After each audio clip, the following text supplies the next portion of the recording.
ഇന്നത്തെ എൻ്റെ യാത്ര പാതുവായിലെ അന്തോണീസ് പിതാവിൻ്റെ അടുത്തേക്കാണ്. നമ്മുടെ ഒരു പ്രാർത്ഥനാ നിയോഗം സമർപ്പിച്ച് 13 ചൊവ്വാഴ്ച ഇവിടെ വന്നു കഴിഞ്ഞാൽ ആ കാര്യം നടക്കുമെന്നാണ് ഇവിടുത്തെ വിശ്വാസം. ജാതി മതഭേദമന്യേ എല്ലാവരും അന്തോണീസ് പിതാവിനെ നല്ല രീതിയിൽ വിശ്വസിക്കുന്നു.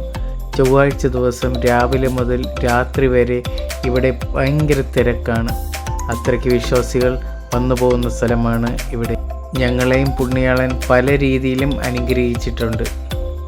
കമ്മങ്കോട് കൊച്ചുപള്ളിയുടെ തുടക്കത്തിന് കാരണമായ സഭയിലെ പ്രഥമ ആത്മായ രക്തസാക്ഷിയാണ് വിശുദ്ധ ദേവസഹായപിള്ള.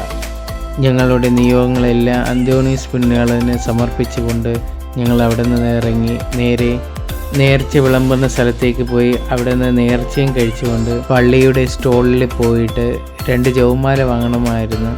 അതും വാങ്ങിക്കൊണ്ട് നമ്മൾ സന്തോഷത്തോടെ നേരെ വീട്ടിലേക്ക് പോയി.